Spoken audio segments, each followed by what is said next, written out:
तर hi hello everyone, कसे आहेत तुम्ही सर्व? मस्त ना, मजेत ना? मी पण खूप छान आहे, मस्त आहे, मजेत आहे. तुम्हा सर्वांचं स्वागत करते आपल्या यूट्यूबच्या चॅनलमध्ये, ज्याचं नाव आहे प्राची मोहिते. तर आपण पद्धतशीरित्या तिकीट काढलेलं आहे आणि आपण प्लॅटफॉर्मला जाणार आहोत. तर बघू शकता मी ते प्लॅटफॉर्मला पोहोचलेली आहे. तर मी स्टेशनला पद्धतशीरित्या इथे पोहोचलेली आहे आणि मी थोडं माझा इंट्रो देत आहे. तर मी आपला कॅमेरा हे केला होता, बट व्हॉइस इतका येत होता त्याच्यामुळे मला व्हॉइस ओव्हर करावा लागला आहे. ट्रेनचा आवाज आहे, परत जे बोलत आहे ती कुठली ट्रेन कुठे येणार आहे तर ते त्यांचं चाललेलं आहे. आपलं ऐरोली स्टेशन तुम्ही बघू शकता. तर हे आहे आपलं ऐरोली स्टेशन आणि हे बघा ट्रेन इकडची गेलेली आहे, वाशीची लागलेली होती ट्रेन, इथून ट्रेन आलेली आहे. तर पद्धतशीरित्या आपण ट्रेनमध्ये पुढे जाणार आहोत. तर महिला बघू शकता तुम्ही, सकाळची एवढी गर्दी आहे. 9:15चा टायमिंग आहे आणि 9:15चीच आहे. 9:14ची ट्रेन होती आपल्याला आणि मी ट्रेनमध्ये चढलेली आहे. एक ओळखीची बहीण पण भेटलेली आहे म्हणायला गेलं तर, बाजूवाली शेजारीण आहे आपली नीलू दीदी म्हणून. तर मी वरती हँडलला पकडलं आणि तिने देखील पकडलं आणि तिच्याने माझी नजरभेट झाली आणि ती बोलत होती माझ्याशी. तो नीलू नाव आहे तिचं.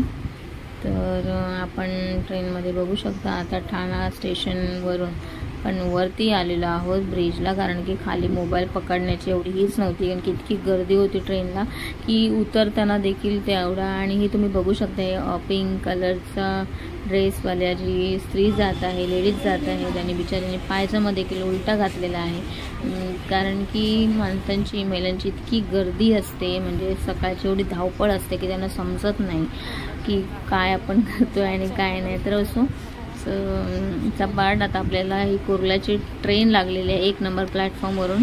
तर मी ट्रेनमध्ये चढलेली आहे फर्स्ट डब्यामध्येच, लेडीजच्या पहिल्याच, आणि आता ट्रेन चालू होणार आहे. पण ते म्हणतात ना, ते 1 नंबर प्लॅटफॉर्मला ट्रेन पकडली की त्याला सिग्नल इतके लागतात ना की मुंगी तरी पटापट चालेल, पण ही ट्रेन काय अशी पटापट चालणारच नाही आहे. इतके धक्के घेत घेत घेत घेत घेत घेत 20 मिनटं तिने तर असेच लावले. जायचे आपल्याला विक्रोळीला, पण ते विक्रोळी येईपर्यंत तिने 9:50 वाजवले. बाई इथेच 10 वाजेपर्यंत पोचायचं होतं.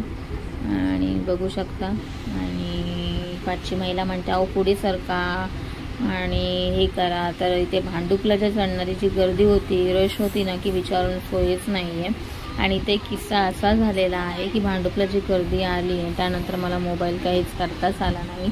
बिचारे इंडिकेटर बघत नाहीत, काय नाही, आणि चढतात बिना इंडिकेटर बघूनच. तर ट्रेन होती कुर्ल्याची आणि एक महिला आणि तिची मुलगी एक आणि बाजूवाली एक होती, बट मुलीला घेऊन ती चढली होती. आणि त्यानंतर त्यांना जायचं होतं सायनला. मग सांगितलं की कुर्ला ट्रेन आहे, सायनची नाही आहे, तुम्हाला एक कुर्ल्याला उतरून मग दुसरी ट्रेन पकडून सायनला जावं लागणार आहे. आणि एका मुलीची आई तर खालीच राहिली होती प्लॅटफॉर्मवरती, कारण की गर्दीच एवढी होती की लहान बाळ घेऊन ती आतमध्ये येऊ शकत नव्हती. पण त्याची मोठी मुलगी ही ट्रेनमध्ये आमच्या डब्यात शिरली आणि मग दुसरी बाई त्यांना सांगत होती की टेन्शन घेऊ नकोस, तुझ्या ह्याला उतरणार आहेस तर तिथेच थांबून राहा म्हणून. तिच्याबरोबर शेजारच्या होत्या, असं काही हरकत नाही, पण कधी लक्षात ठेवा इंडिकेटर न बघता तुम्ही ट्रेन चढू नका, कारण की ते कसं होतं CSTच लागतात ना मोस्टली तिकडे. पण आता कुर्ला, परेल, दादर ह्या देखील ट्रेन सोडण्यात येतात, त्याच्यामुळे लोक चेक करत नाही, काय नाही, डेस्टिनेशन आहे ना, चला भेटली आपली CST चढा. आणि इथून मी प्लॅटफॉर्मवरून खाली उतरले आहे विक्रोळीला उतरून, कारण की ती माझी वाट बघत होती, भाची माझी, तिच्या कामासाठीच मी आलेली आहे आज.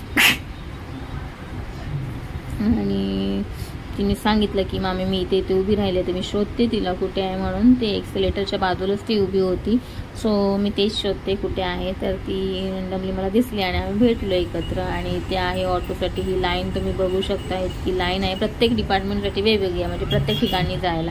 तर आम्ही दोघी असल्या कारणाने आम्हाला सेपरेट दुसऱ्या रिक्षामध्ये आम्ही गेलो आणि त्यानंतर 2 कस्टमर यायची वाट बघत बसलेलो होतं पद्धतशीरित्या. 4 लोक आल्याशिवाय ती लोक चालू करत नाहीत. होमटाऊनच्या इथे जायचं होतं आणि आपली पद्धतशीरित्या काढते मस्तपैकी स्माईल देऊन. आणि आम्ही आता इथं पोचणारच आहोत. 10 मिनिटाच्या अंतरावरतीच आहे, चालत जरी गेलो असतो तरी चाललं असतं.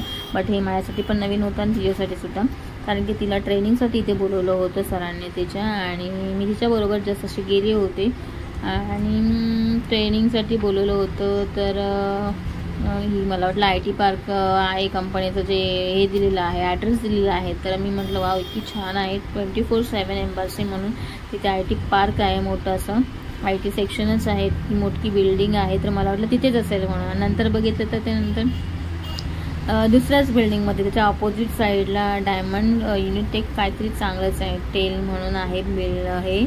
तर तिथे आम्हाला जायचं होतं आणि मी इकडचे असे व्ह्यूज घेत होते छानसे पद्धतीने. खूप छान आहे, पहिल्याचं विक्रोळी ना त्याच्यामध्ये खूप फरक पडलेला आहे म्हणायला गेलं तर.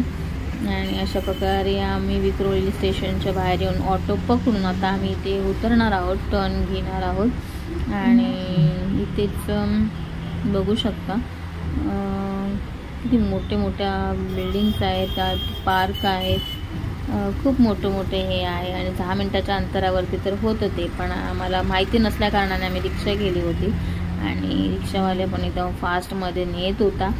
थोडी भीतीच वाटत होती की लास्ट टाईम पण असंच झालं होतं. आम्ही ट्रॅव्हलिंग करत होतो ऑटोमध्ये डायरेक्ट जाण्यासाठी, तर समोरून पाठीमागून जो बसवाला आला आणि एवढं त्यांनी जवळून घेतलं ना, आम्हाला चेंबायला हे केलं होतं. त्याच्यापासून भीतीच वाटते, गाडी असो किंवा रिक्षा असो किंवा इतर वाहन कुठला असो, तर मला फार भीती वाटते ट्रॅव्हलिंग करत असताना. आणि हे बघा, हे बघू शकता एम्बॅसी 24/7 एम्बॅसी. सो मला वाटलं इथेच तिचं आहे, पण आम्ही त्याला विचारल्यानंतर सिक्युरिटी वाढले, इथे पैसे दिले तिनेच बिचारीने, कारण की माझ्या हातात मोबाईल असल्या कारणाने आणि मी इथे शूट करत होते. तर बघू शकता इथे गेल्यानंतर आम्ही त्यांना विचारलं, तर ते म्हणाले इथे नाही आहे, ते अपोजिट साईडला आहे. आणि ॲड्रेस पण देखील तसाच होता, पण त्याने तो ॲड्रेस दिल्यामुळे आम्ही त्यालाच विचारलं. तर त्याने सिक्युरिटी गार्डने व्यवस्थित सांगितलं. आणि नंतर आम्ही एक वडापाववाला पण होता बाजूला, त्याला देखील विचारलं. तर तो म्हणा इथं नाही, समोरच्या याच्यामध्ये जा. मग आम्ही पुन्हा तेवढं चालत तिकडे अपोजिटला गेलो, कारण की रहदारी तर खूपच होती, गाड्यासारख्या इकडून ये जा करतच होत्या. आणि आम्हाला क्रॉस करायचा होता रस्ता, तर मी दोन्ही साईडला व्यवस्थित लक्ष देऊन, कारण की ती पण घाबरतच होती रस्ता क्रॉस करत असताना, आणि मी देखील, मला पण भीतीच वाटत होती. पण माझ्यापेक्षा स्ट्रॉंग तीच आहे म्हणा, कारण की तिनेच मला घेऊन आलं, मला असं म्हणायला हरकत नाही आहे, कारण की जन्म भले मुंबईचा झालेला आहे. आणि तिथून मग तिला मी तिकडे सोडलं तिकडे. आणि मग आम्ही निघालो इथून, मी रिटर्नचं निघाले, कारण की ती म्हणाली की मला खूप टाईम लागेल मामी, तुम्ही जा म्हणून. मग मी निघाले तिथून, तिला तिथे आतमध्ये सोडला. आणि तुम्ही बघू शकता ही गाडी दिसते तुम्हाला, कॉम्प्लेक्स आहे DGQचं, DGQA संकुल. तर एक मोठं हे आहे दिसते तुम्हाला, तर हे विक्रोळीलाच आहे, इथं पोस्टचं हे आहे. आणि त्यानंतर आपण इकडे पोचलेलो आहोत, त्यांचंच ते आहे मोठं आहे. आणि त्यानंतर हे मोठी सिप्ला कंपनी, मोठी म्हणजे सिप्लाचे प्रोडक्ट येतात ना, गोळ्या औषधं, हे सिप्ला कंपनीचे असतात. तर ही सिप्ला कंपनी आहे विक्रोळीची, मोठी अशी.